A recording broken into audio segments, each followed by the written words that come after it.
यंदाचं वर्ष हे छत्रपती शिवाजी महाराजांच्या राज्याभिषेकाचं 350वं वर्ष आहे आणि या निमित्ताने छत्रपती शिवाजी महाराजांचा राज्याभिषेक आणि स्वराज्याबाबत वेगवेगळे उपक्रम हे देशभरात राज्यभरात सुरू आहेत आणि असाच एक प्रयोग होतोय आज नवी दिल्लीमध्ये दिल्ली मराठी प्रतिष्ठान तसंच गोदावरी फाउंडेशन आणि आंतरराष्ट्रीय सांस्कृतिक संबंध परिषदेच्या माध्यमातून तो म्हणजे छत्रपती शिवाजी महाराजांच्या जीवनाशी संबंधित सगळे दिनविशेष सांगणारी एक दिनदर्शिका आज प्रसिद्ध होणार आहे नवी दिल्लीतून।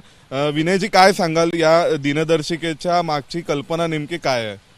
असं की भारतीय सांस्कृतिक संबंध परिषदेने हे वर्ष आपल्या सर्व 37 परदेश स्थित केंद्रांच्या माध्यमातून आणि देशातही छत्रपती शिवाजी महाराजांच्या 350व्या राज्याभिषेक दिनानिमित्त काही ना काही कार्यक्रम करण्याचं जनजागरण करण्याचं वर्ष या पद्धतीने साजरं करण्याचं ठरवलं आहे। तर या अनुषंगाने आम्हाला गोदावरी फाउंडेशनच्या डॉक्टर केतकी पाटील यांनी संपर्क केला आणि त्यांनी असं सांगितलं की छत्रपती शिवाजी महाराजांनी जो इतिहास घडवला आहे त्याच्या बाबतीत विचार करताना प्रत्येक दिवसाचं काही ना काही महत्त्व आहे आणि त्यामुळे त्या काळातल्या सगळ्या घटनांना आजच्या संदर्भामध्ये आपल्या कॅलेंडरशी जोडून त्यांनी ही दिनदर्शिका तयार केली आहे। जसं आपण इथे पाहता आहात की जानेवारी महिन्याच्या 15 तारखेला जावळी किल्ला जिंकला आणि मुरारबाजींचा जो पराक्रम आहे त्याची ती साक्ष होती, किंवा शहाजी राजे हे हौदेगिरी जंगलामध्ये त्यांचं अपघाती निधन झालं, ती तारीख आहे 23 जानेवारी। त्यामुळे अशा पद्धतीने जानेवारी, फेब्रुवारी, मार्च तुम्ही प्रत्येक महिना घ्या, त्याच्यामध्ये काही ना काही शिवराज्यांच्या छत्रपती शिवाजी महाराजांच्या स्वराज्याच्या इतिहासाशी संबंधित एक ना एक दिनविशेष हा त्या दिवशी आहेच आहे आणि त्याचं वर्णन त्यांनी केलं आहे आणि अशा अतिशय कल्पकतेने हे कॅलेंडर त्यांनी निर्माण केलं। त्याची एक इंग्रजी आवृत्ती आम्हाला देणार आहेत आणि त्यामुळे आज दिल्ली मराठी प्रतिष्ठानच्या माध्यमातून त्यांच्या उपस्थितीत या कॅलेंडरचं प्रकाशन होतं आहे। पण त्यांची कल्पना काय आहे ते केतकीताईंकडूनच तुम्ही ऐकणं चांगलं होईल। केतकीताई तुम्ही सांगा की नेमकं ही दिनदर्शिका तयार करत असताना हे संदर्भ शोधत असताना कसे सापडले, त्यासाठी काय प्रयत्न करावे लागले, कसं काय?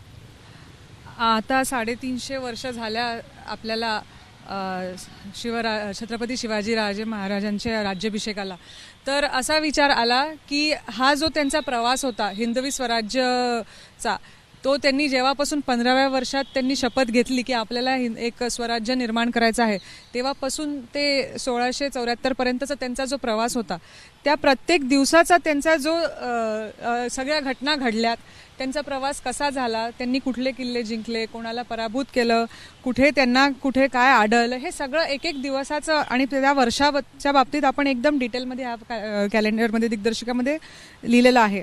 ह्याच्या व्यतिरिक्त ह्या दिवसांचं महत्त्व आजकालच्या लहान मुलांनी समजावा, एक एक दिवसाचं महत्त्व समजवावा ही अपेक्षा आहे आणि ह्या दिवसाचं महत्त्व समजून जे एक हिंदवी स्वराज्य राबवण्यासाठी त्यांनी काही तत्त्व वापरले होते त्याचा आजच्या आयुष्यामध्ये आपण कसा वापर करावा ह्याच्याबद्दल पण आपण असे 12 तत्त्व दिलेले आहेत। तर हे सगळं एक आठवण म्हणून आणि एक आठवणीला एका आपल्या आयुष्यामध्ये आज कसं रुजवता येईल हे म्हणून खूप प्रेरणादायी आहे प्रत्येकासाठी। आणि जसं की आपल्याला शाळेच्या ह्याच्यामध्ये फक्त काही मोजके विषय असतात, पण हे लहान मुलांनी पण एकदम डिटेलमध्ये सगळं बघितलं पाहिजे आणि त्याच्या मागचं सगळा त्यांचा लढा आणि त्याच्या मागचे कष्ट आणि त्याच्या मागचं कसं त्यांनी न्याय देऊन सगळ्यांना एकत्र ठेवलं हे सगळं शिकलं पाहिजे, हे त्याच्या मागची प्रेरणा आहे। मग या आता ही जी दिनदर्शिका आहे ती दिनदर्शिका लोकांपर्यंत पोहोचवण्याची सध्याची व्यवस्था किंवा माध्यम कसं आहे? तुम्ही ही मोफत देणार आहात किंवा विक्रीसाठी असणार आहे, काय कुठे मिळू शकते? नाही, आपण हे पूर्णपणे सगळ्यांना मोफत देणार आहात। सध्या आपण 1 ते 2 लाख लोकांपर्यंत पोहोचण्याचं वाटण्याचे आपण एक नियोजन करून ठेवलेलं आहे। तर जसं जसं आणि हे जे आपलं टार्गेट जर कंप्लीट झालं तर ह्याच्या पुढे जसं जसं आपल्याला पुढची अजून मागणी येईल, आपण ठेवलं आहे की संक्रांतीपर्यंत आपण हे वाटूया मोफत आणि त्याच्या पुढे जर अजूनही त्यांच्या मागणी आली तर आपण नक्कीच छत्रपती शिवाजीराजे यांच्या जयंतीपर्यंत हे आपण मोफत वाटूया। आणखीन याचे महाराष्ट्रातही काही कार्यक्रम होणार आहेत की नवी दिल्लीमध्ये करून मग पुढे हे करायचं असंच ठरलेलं आहे? आता आपला वर्ष संपत आलेला आहे आणि वर्ष सुरुवात पण होत आहे, तर आपण हा आजचा कार्यक्रम झाल्या झाल्या आपण वाटप सुरुवात करू आणि तिथे महाराष्ट्रामध्ये आपल्या जे सगळे आपल्या एरियातले काही लोक आहेत त्यांना मग मी विचार करते आहे की पर्सनली जाऊन एक भेट म्हणून द्यायचं.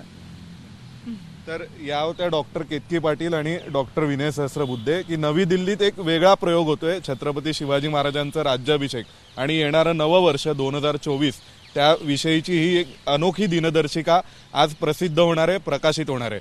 व्हिडिओ जर्नलिस्ट प्रवीण दीक्षितसह सोमेश कोलगे, एबीपी माझा, नवी दिल्ली. एबीपी माझा, उघडा डोळे बघा नीट.